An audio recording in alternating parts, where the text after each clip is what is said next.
Nah, singkatnya, hadis sahih mengatakan orang yang mengangkat tangan dengan berdoa itu lebih cepat intinya dikabulkan dibandingkan dengan yang diam. Innallaha hayyun karimun.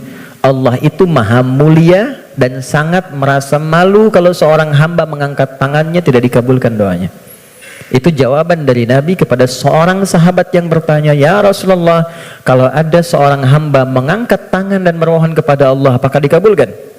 Kata Nabi, "Bagaimana menurutmu jika ada temanmu minta kepadamu sambil menengadahkan tangannya begini? Ya, Mas Sandian, tolong sesuap nasi aja." Kalau nggak ngasih malu kan? Maka kata Nabi, Allah lebih malu karena sifat rahimnya, lebih malu kalau hambanya mengangkat tangannya lalu dia tidak memberinya. 2. 3, ini kunci cepat. Fayaqulu ya Rabb, ya Rabb. Lalu dia bermohon dengan al-asmaul husna. Cara ketiga, kalau doa ingin cepat dikabulkan, mulai dengan al-asmaul husna. Nggak perlu semuanya. Pilih satu nama yang sesuai dengan permohonan yang kita ajukan. Contoh, Allah punya berapa nama? Ya, yang dihitung 99. Itu yang disebut dengan al-asmaul husna. Quran surah ke-17 ayat 110. Qulidu'ullaha. Kalau engkau punya persoalan, kata Allah, sebut namaku minta. Awid'ur rahman, sebut namaku sang pemberi tanpa batas, maha kasih yang luas. Ayyamma tad'u, tapi kalau engkau ingin spesifik, falahul asmaul husna, pilih satu nama yang sesuai dengan kebutuhanmu. Contoh, Anda minta untuk dilapangkan rezeki, sebut ya Allah, Allahnya dulu, Allah, ya Razzaq, ya Allah, ya Razzaq, ya Allah sang pemberi rezeki. Anda belajar atau anak Anda belajar, ingin diberikan keluasan ilmu, ya Allah, ya Alim, pilih salah satu. Nabi Zakaria ketika bermohon kepada Allah, manusia itu berkata, kamu punya keterbatasan, nggak mungkin punya keturunan. Maka beliau menyebut nama Allah sang pemberi tanpa batas, namanya ya Wahhab, disingkat dengan Hab, ya Wahhab. Banyak persoalan ingin dikuatkan kesabaran, ya Sabar. Ya, jadi kalau Anda mau minta, nggak harus semua disebut, nanti yang nggak ada jadi ada. Ya Allah, ya Razak, ya Alim, ya Sabar. Tadinya nggak punya masalah, Anda malah punya masalah, gitu kan? Oke. Dia menyebut ketiganya. Jadi dia mengatakan ya Rabb, nama puncak untuk pemberian dengan sifat rububiyah. Dia Safar, dan orang ini mengangkat tangan. Apa kata Nabi? Anna yustajabu lidzalik. Ini susah doanya dijawab. Gimana bisa terjawab? Ternyata dia dalam keadaan sedang punya hubungan yang tidak baik dengan Allah. Kata Nabi, mat'amu haramun, makanan dia sumbernya dari yang haram. Mashrabu haramun, minumnya yang haram. Malbasu haramun, pakaiannya dari yang haram. Wa ghudhiya biharamin, dan perangkat hidupnya haram.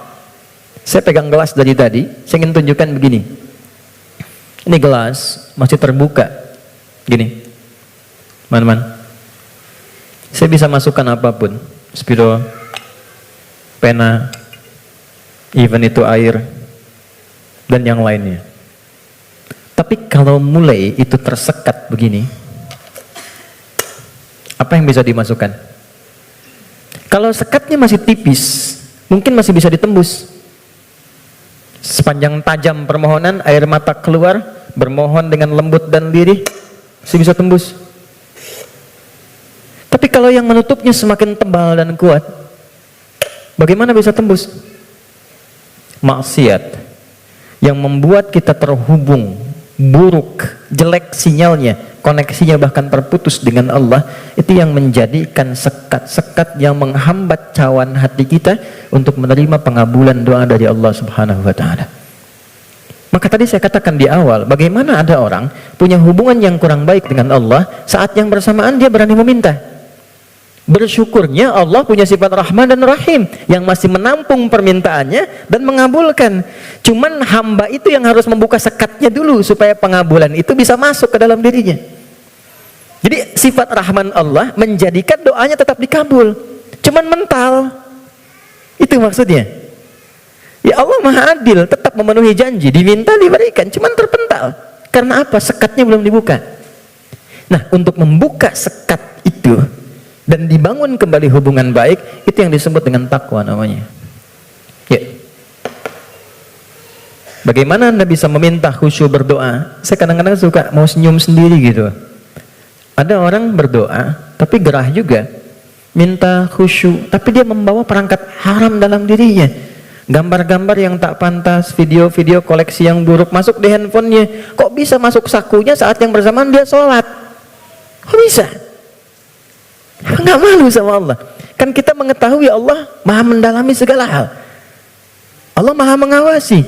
Lalu ada orang mengumpulkan hal yang haram, bahkan dalam handphonenya dia masukkan ke sakunya, dan dia masih senang menunaikan sholat dan merasa nyaman dengan itu.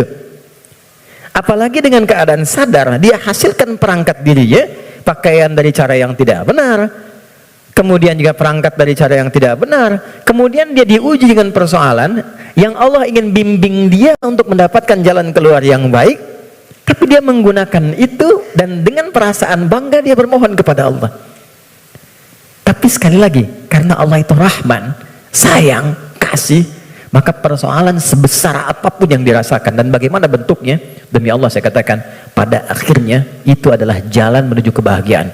Kalau bukan jalan kita menemukan kembali harapan cerah untuk terhubung dengan Allah yang membuka kebahagiaan sejati berikutnya, atau memang itulah titik pertemuan dari semua keinginan yang akan dikabulkan. Nah, sekarang bagaimana mewujudkan takwa itu?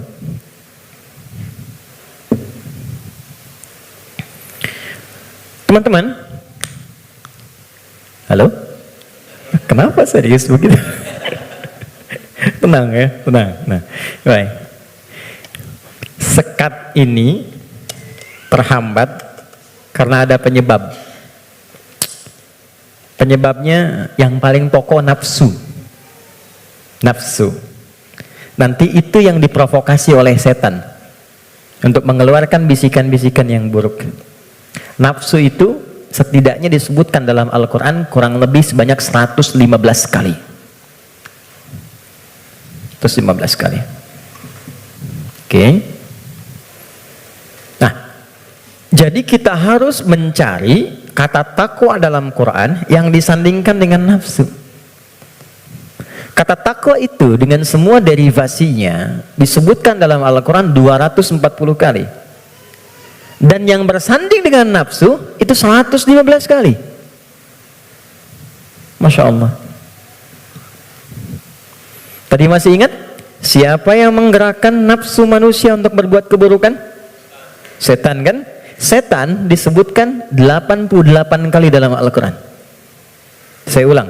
Siapa yang menggerakkan nafsu manusia untuk berbuat keburukan? Kok begitu sekali melihatnya?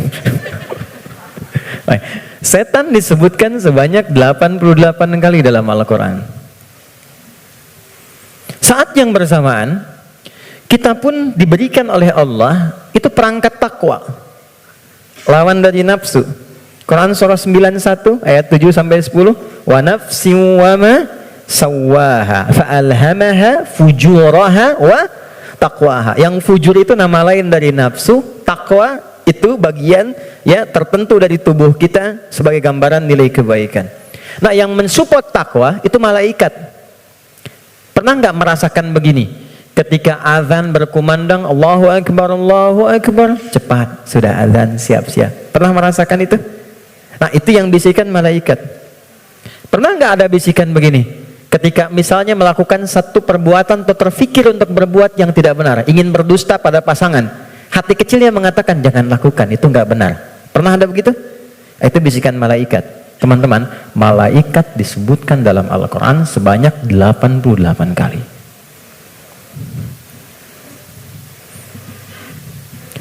Jadi ini automatically bekerja secara bersamaan terus. Jadi kita baru bangun tidur aja udah ada pengaruh begitu. Ya, harus cepat mengambil keputusan di mana yang mau diambil. Makanya itu Nabi mengatakan istafti qalbak. Kalau kita ingin memutuskan sesuatu, tautkan diri kita dengan Allah, ambil isyarat dari jiwa takwa kita. Ini. Dari 115 kali ini, yang disandingkan dengan nafsu, maka keluarlah di situ rumusan-rumusan amal soleh, ibadah yang menjadi jalan sekaligus jembatan yang menghubungkan kita dengan Allah.